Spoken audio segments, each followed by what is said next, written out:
আসসালামু আলাইকুম। আপনারা দেখতে পাচ্ছেন আমাদের পিছনে রয়েছে দোয়েল পাখি আট। দোয়েল পাখি আট দ্রুত গতিতে আমাদের দিকে ছুটে আসছে। এই মুহূর্তে আমরা রয়েছি নড়িয়া ৫ লঞ্চে সুরেশ্বর রুটের।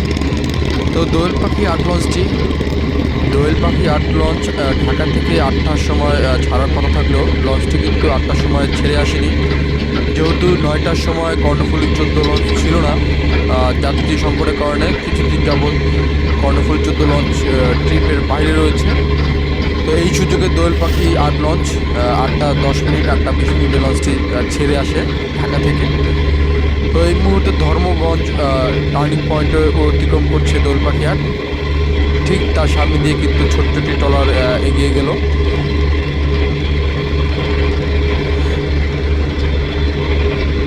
চারতলা মাস্টার ব্রিজ খ্যাত বিশাল দানবী একটি লঞ্চ হলো দোয়েল পাখি আট। লঞ্চটি ঢাকা উলানিয়া কালীগঞ্জ ইলিশা রুটে চলাচল করে থাকে। লঞ্চটির সাবেক নাম ছিল হচ্ছে আপনার ক্রিস্টাল ক্রুজ। বর্তমানে এটিকে রিবডি করে নতুন ইঞ্জিন লাগিয়ে নামকরণ করা হয়েছে এমবি দোয়েল পাখি আট। মেসার্স পাতারহাট শিপিং লাইন্স একটি লঞ্চ।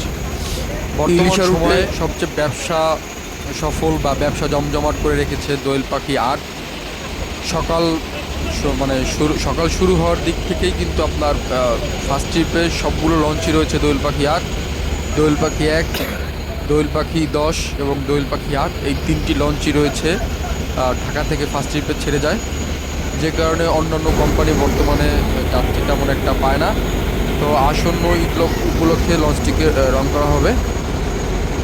তো দেখতে পাচ্ছেন আমাদের পিছনে থাকা যে দোয়েল পাখি আট আমাদেরকে ওটি দিয়ে সামনে চলে গেল। তো আমরাও রয়েছি নড়িয়া ৫ লঞ্চে সুরেশ্বরের। লঞ্চটিতে নতুন উইচাই ব্র্যান্ডের একটি ইঞ্জিন লাগানো হয়েছে, যে কারণে লঞ্চটিকেও দেখাচ্ছে বেশ ভালো গতিতে কিন্তু এগিয়ে ছুটছে। কিন্তু যেখানে এক ইঞ্জিনের একটি লঞ্চ, তাও আবার একটু ছোটো, কিন্তু সামনে রয়েছে ডাবল ইঞ্জিনের বিশাল দানবীয় একটি লঞ্চ দোয়েল পাখি আট।